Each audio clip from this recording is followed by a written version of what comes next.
नमस्कार, the Janata live देख रहे हैं आप और मैं हूं आपके साथ पूजा। बिहार के बोध गया से उठा महाबोधि महाविहार मुक्ति आंदोलन का मुद्दा दिल्ली और देश भर में पहुंच चुका है। दिल्ली से भी लगातार आप इसकी आवाज़ें सुन रहे हैं। लोग इसके विरोध में अब दिल्ली की सड़कों पर भी आ रहे हैं। अलग अलग तरीके से देश भर में और बाहर, देश के बाहर भी अब आवाज़ें उठने लगी हैं। वो वीडियोस तमाम हमने आपको दिखाई। इस वक्त हमारे साथ शारदा दीक्षित जी हैं और उनसे बातचीत करते हैं और जानते हैं कि किस तरीके से जो हिंदू धर्म को मानने वाले हैं वो भी ये समझते हैं कि जो बोध गया टेम्पल है वो मुक्त होना चाहिए। जो हिंदुओं के पाखंडवाद से वहाँ उसको पूरी तरह से कब्जा कर लिया गया है, उससे मुक्त होना चाहिए। शारदा जी, सबसे पहले ये बताइए, आप खुद हिंदू हैं और फिर भी आपको लगता है कि बोध गया टेम्पल में जो हो रहा है, जिस तरीके से कमेटी बनाई गई है, क्या वो गलत है? देखिए, मैं एक तो अपने बारे में क्लियर कर दूं कि ना तो कोई जाति ना धर्म, हम एक तरह से वैज्ञानिक चिंतन वाले लोग, ना हिंदू होते हैं ना मुस्लिम होते हैं ना कोई भी और धर्म। हम लोगों का एक धर्म होता है, वो होता है इंसानियत। इंसानियत के नाते जो भी चीज़, जो भी बात हम लोगों को लगता है कि वो वैज्ञानिक तथ्य के आधार पर सही है तो हम सही कहेंगे, गलत लगेगी तो गलत कहेंगे। तो इसी चीज़ को लेकर हम लोगों ने ये जो मुद्दा चल रहा है इसका भी विश्लेषण करते हुए हम देख रहे हैं कि महात्मा बुद्ध ने जब बौद्ध धर्म का आगाज़ हुआ, जब भारत देश में उस पाखंडवाद के खिलाफ जो धार्मिक आचरण उस समय हिंदू धर्म में जो अंधकार का युग था, उस समय जिस तरीके से बलि का और दूसरे हवन और दूसरे पाखंडों को देखकर वो द्रवित हुए थे और उन्होंने कहा था कि ये धर्म नहीं है। और उसके विरोध में उन्होंने बौद्ध धर्म लोगों ने बाद में मान लिया, लेकिन उन्होंने उस समय जो विचार दिया था वो मानव मुक्ति का विचार था, देश के समाज की मुक्ति का विचार था। और वही धर्म जो है अब इन्होंने हिंदुओं ने उस पर कब्जा करने के लिए उनको भी विष्णु अवतार बताना शुरू कर दिया। और क्योंकि इनका वर्चस्व यहाँ पर ज़्यादा था, इन्होंने उस धर्म के लोगों को मतलब एक बड़े ही प्लानिंग के तहत देश से बाहर खदेड़ा और अब देश के अंदर जो अवशेष बचे थे उन पर भी इन्होंने कब्जा करने के लिए तरह तरह के नियम कानून अपने हक में बना लिए। और ये जो बोध गया का टेम्पल में जो कमेटी का गठन 1949 की आप बता रहे हैं जो हुआ है, उससे एक तरह से ये बू आती है, ये झलक मिलती है कि बहुसंख्यक समाज किस तरह से अल्पसंख्यक समाज के पूजा स्थलों पर भी अपना कब्जा चाहता है, चाहे वो बाबरी मस्जिद का कल का मामला है और चाहे वो 1949 का मामला है।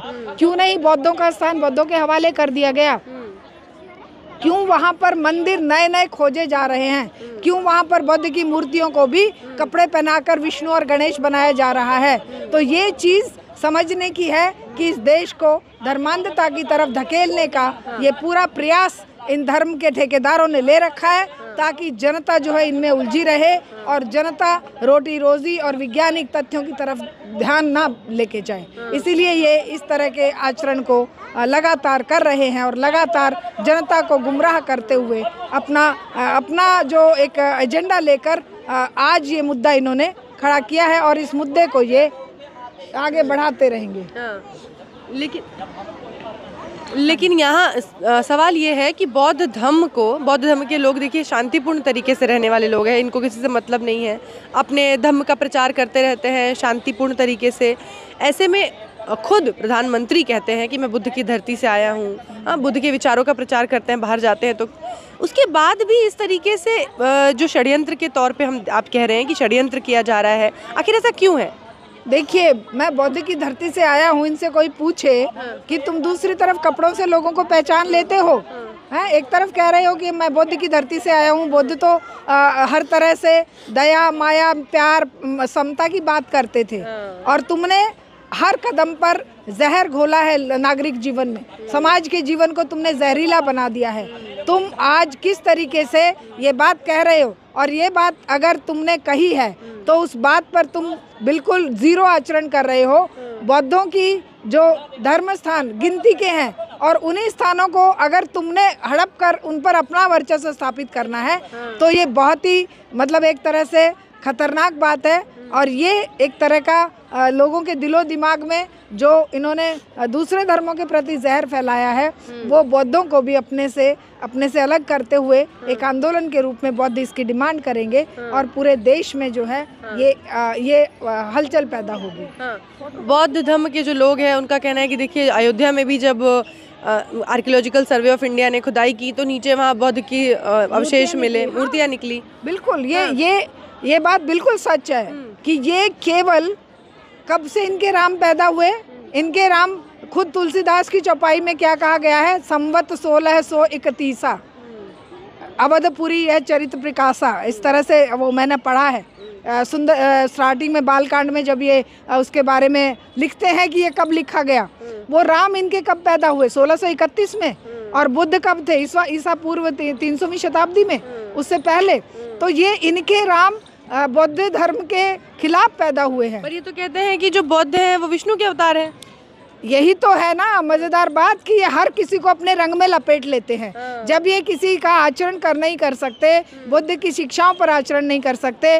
बुद्ध ने वैज्ञानिक चिंतन की बात की थी, बुद्ध ने एक तरह से ये कहा था कि जो प्रत्यक्ष में दिख रहा है वही सत्य है, और ये कहते हैं आत्मा परमात्मा स्वर्ग नर्क फलाना ठिकाना।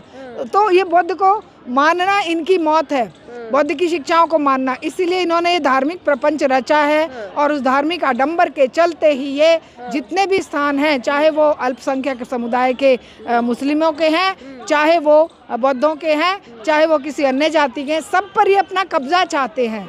और ये उसी तरह की राजनीति है जैसे कि हिटलर की राजनीति थी कि जितने भी अल्पसंख्यक यहूदी थे या दूसरे कास्ट के लोग थे उनको वो बाहर निकालकर केवल एक छत्र राज, वो जो कहता था कि आर्य सबसे प्योर है, उसी तरह से ये लोग भी कहते हैं कि हिंदू, जबकि हिंदू शब्द ही अपने आप में जब मुस्लिम आक्रांता आए हैं उन सिंधु से हिंदू बना है, और ये उस हिंदू को धर्म बना लिए। कहीं कोई सबूत नहीं है हिंदू धर्म का, कहीं कोई धर्म नाम की चीज थी ही नहीं हिंदू की। वेदों को उठा के देख लीजिए, पुराणों को उठा के लीजिए, फिर कहाँ से इनके भगवान पैदा हो गए, फिर कहाँ से इनके राम या ये एक तरह से आराध्य देव बन गए। इनकी ये कहानियाँ ही धर्म का रूप लेकर कहानियों में उलझाकर जात पात, धार्मिक भेदभाव, औरतों की दुर्दशा कि ढोल गंवार शूद्र पशु नारी, ये सब लिखा गया है, ये एक एजेंडा के तहत बनाया गया है। ये आप देख लीजिए वो कौन सी प्रेस थी, गीता प्रेस गोरखपुर, वो क्या एजेंडा लेकर ये सारी रचनाएं पूरे समाज में एक प्रोपेगेंडा के तहत, एक प्रचार के तहत ये सब जगह पे स्थापित किए हैं, और उसका पुरजोर विरोध समाज के द्वारा होना चाहिए। ये मांग जो है वो 1949 से लगातार उठ रही है कि ये जो कमेटी है ये बनी गलत तरीके से, इसको निलंबित किया जाना चाहिए, और वो पूरा जो अधिकार है वो बौद्ध धर्म के लोगों को देना चाहिए। लेकिन आज भी उसकी मांग सरकारों ने, किसी भी सरकार ने नहीं मानी है। इस बार ये मुद्दा थोड़ा ज़्यादा एग्रीवेट हुआ है, इसको लोग ज़्यादा भारी हम देख रहे हैं कि तादाद में लोग वहाँ पहुँच रहे हैं। विदेशों से भी, अलग अलग देशों से भी अब इसके लिए लोग आवाज़ उठा रहे हैं।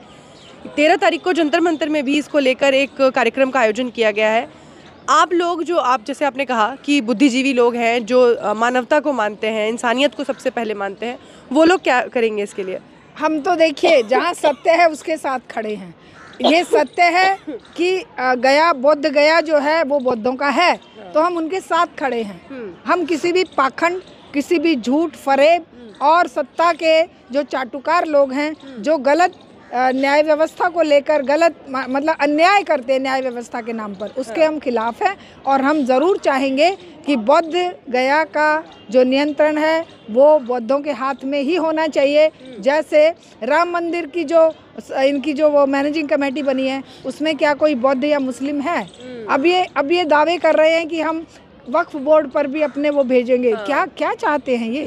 इस देश को क्या रणभूमि में तब्दील करना चाहते हैं? ये अल्पसंख्यकों को मिटाकर क्या यहाँ पर बहुसंख्यकों का राज चाहते हैं? बौद्ध, वहाँ जो लोग बैठे हैं, बौद्ध भिक्षु बैठे हैं, उनका कहना है कि अगर ये बात नहीं मानी गई तो जितने भी स्थल हैं, जितने भी मंदिर हैं, बड़े बड़े जिन मंदिरों में सबसे ज़्यादा चंदा आता है, उन मंदिरों पर भी हम क्लेम करेंगे और हम बताएंगे कि वो बौद्ध की मूर्तियाँ हैं। बिल्कुल करना चाहिए। हम तो कहते हैं इन सारे मंदिरों का भंडाफोड़ होना चाहिए, जहाँ ये करोड़ों रुपए ब्लैक का अपना वाइट करते हैं, क्योंकि ये दान के नाम पर वहाँ दान डालते हैं और वापस भी लेते हैं उसको। ये इनका एक वो बन रहा है, विशेष सर्कल बना हुआ है कि कुचक्र को ये जस्टिफाई ठहराने के लिए अलग अलग तरीके से ऐसे रास्ते निकाले हुए हैं कि इनके सत्ता भी इनके कंट्रोल में रहे, पैसा भी इनके कंट्रोल में रहे, और उसके माध्यम से ये उसी शीर्ष स्थान पर बने रहें जहाँ पर ये हैं। सारे नियम कानून, चाहे वो उच्चतम न्यायालय, सर्वोच्च न्यायालय है, चाहे वो चुनाव आयोग है, चाहे कोई भी संस्था है, सबको ये पैसों से खरीद लें